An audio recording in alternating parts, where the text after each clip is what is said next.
Kniha u Heleny na chate. Stále rád chodím ku Hele na chatu, lebo Hela je moja najlepšia kamarátka a má peknú chatu v horách. Niekedy na chatu príde aj Saška, tiež moja kamarátka, s ktorou si rád posedím a občas aj zahrajem spoločenské hry. So Saškou chodím aj na prechádzky do hôr a pozorujeme prírodu. Raz jedného dňa som prišiel na chatu k teť Helene a Saška sa na mňa tešila a chcela si so mnou zahrať karty prší alebo faraón. Tak sme začali hrať. Po chvíľke nás karty prestali baviť, lebo von bolo horúce počasie a tak sme sa vybrali do lesa na prechádzku.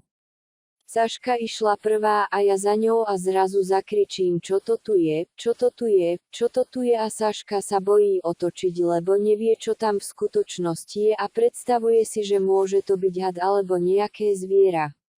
Od strachu podskočí a po chvíľke sa obzrie, čo som videl, a ja som videl borovicovú šišku.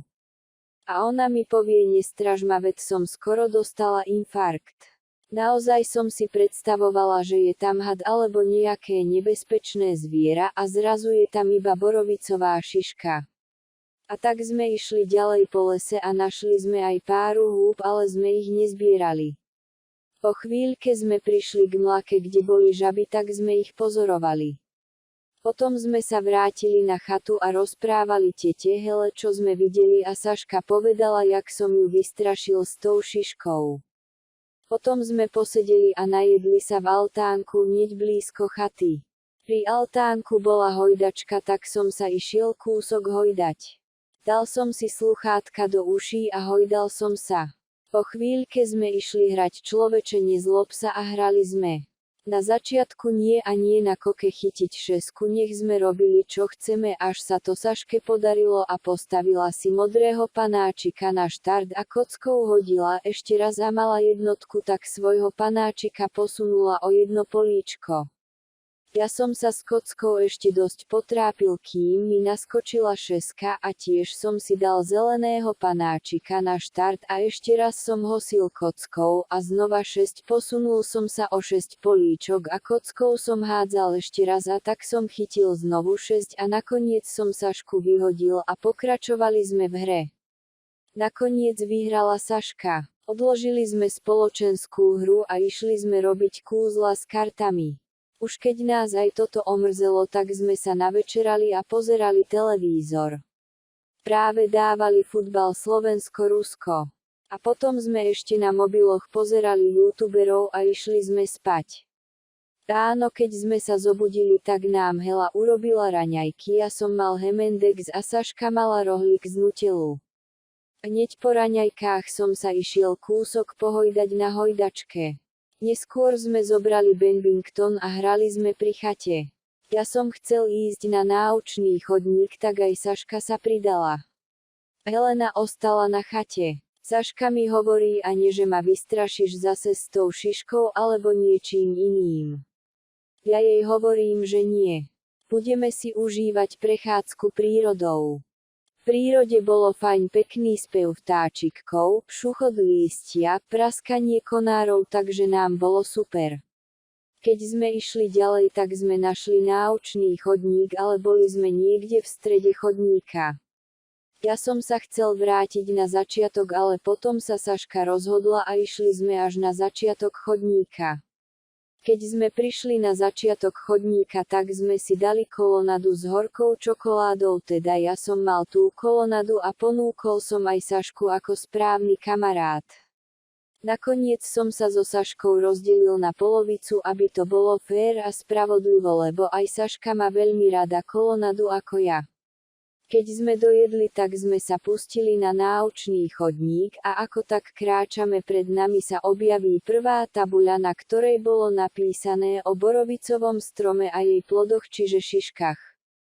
Ideme ďalej a ďalšia tabuľa, na ktorej bolo napísané, že borovicová alebo piniová šiška je svätý plod stromu a že sa objavuje aj na zabriadlách a kopulovitých strechách kostolov či iných budov.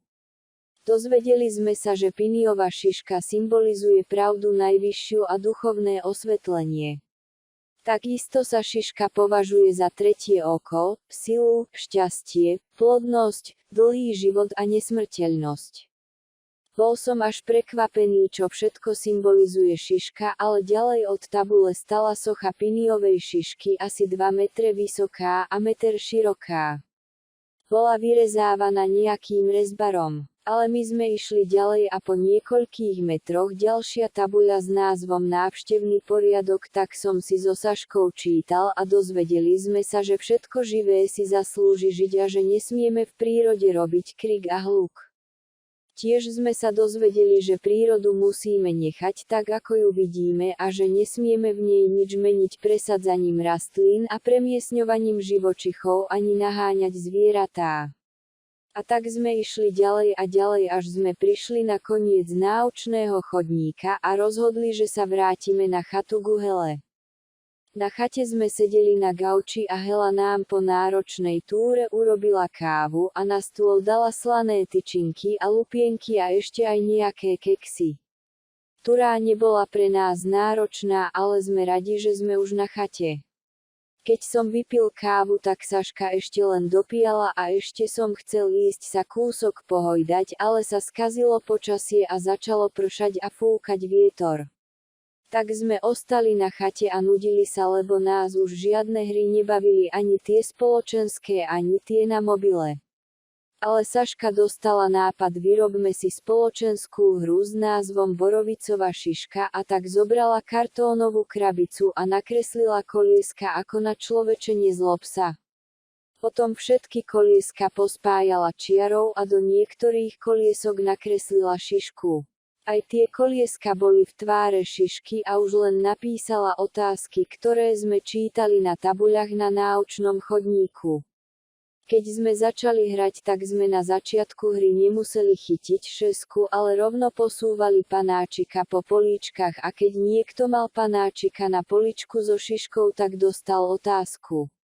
A ten druhý musel odpovedať. Mňa sa tá hra veľmi páčila.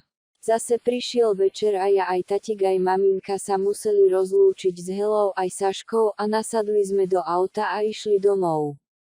Autor knihy Gagorik 88